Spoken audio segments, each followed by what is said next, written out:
మీది మీరు తినుకుంటూ మీ ఈడబ్ల్యూఎస్ కోటా 7-8% లేనటువంటి అగ్రవర్ణాలు ఈడబ్ల్యూఎస్ కోటా 10% ఇంప్లిమెంట్ చేసుకుంటారు. మా బీసీలకు 42%, 60% ఉన్న బీసీలకు 42% రిజర్వేషన్ కావాలంటే వచ్చి మళ్ళీ కేసేస్తారు. ఆయన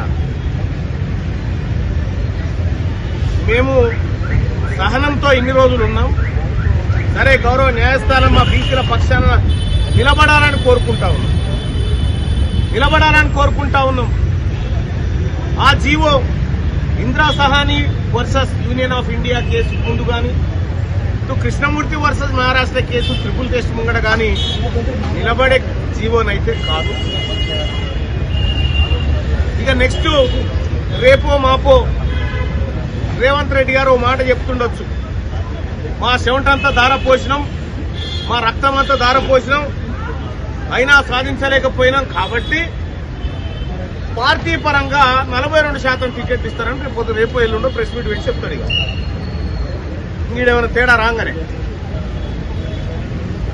అంటే నీవు కనీసం మా బీసీల వాదన వినిపించుకోవడానికి కూడా ఒక అడిషనల్ అడ్వకేట్ జనరల్ పెట్టలేడా? వాదించేటాయన ప్రభుత్వం తరఫున వాదించేటాయన రెడ్డే, పిటిషనర్ తరఫున వాదించేటాయన రెడ్డే, పిటిషనర్ రెడ్డే.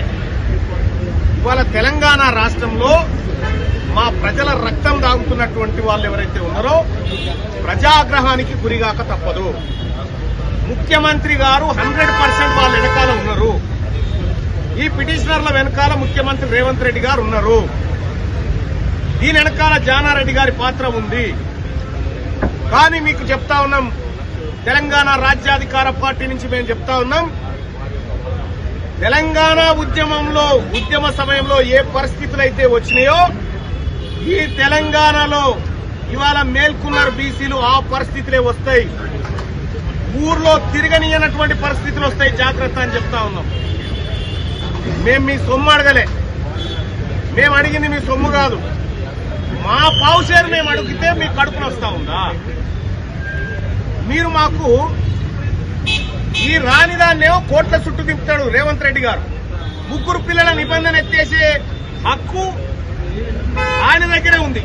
ఆయన ఎత్తేయచ్చు 3 పిల్లల నిబంధన, అది ఎత్తేయడు. అవకాశం ఉన్న చోట ఇయ్యడు. రాని కాడ ఇటువంటి పంచాయతీలు పెట్టించి ఓవైపు జీవో ఇస్తాడు, ఇంకోవైపు రెడ్డి జాగృతి వాళ్ళని కోట్లల్లో కేసులు ఇస్తాడు, తోలిస్తా ఉంటాడు. కాబట్టి రేవంత్ రెడ్డి గారు, మీ కపట నాటకం అర్థమైంది. ఈ రెడ్డి జాగృతి నేతలను రిక్వెస్ట్ చేసే కాలం కూడా అయిపోయింది. ఇక మాకు రిక్వెస్ట్ చేసే కాడికి చేసినాం, ఇక చేయడానికి మేము సిద్ధంగా లేము. ఇది ప్రజా ఉద్యమంగా మారి తెలంగాణ రాష్ట్రం ఈ బీసీలకు అన్యాయం చేస్తే అగ్గిగుండంగా మారేటువంటి అవకాశం లేకపోలేదని ప్రభుత్వాన్ని హెచ్చరిస్తా ఉంది.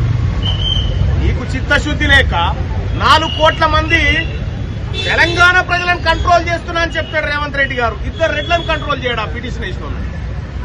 దీని వెనకాల నువ్వు లేకపోతే ఎవడు ఉన్నాడు ఇంకా? కాబట్టి ఈ రాష్ట్ర ప్రభుత్వమే బాధ్యత వహించాలి. బీసీలకు జరిగేటువంటి అన్యాయానికి గౌరవ న్యాయస్థానం కనుక నిబంధనలకు అనుగుణంగా తీర్పు ఇచ్చి ఒకవేళ బీసీలకు ఇచ్చేటువంటి రిజర్వేషన్ ఈ జీవో కాగితం చెల్లదని చెప్తే ముఖ్యమంత్రి రేవంత్ రెడ్డి గారు రాజీనామా చేయాలి. మా ఓట్లతో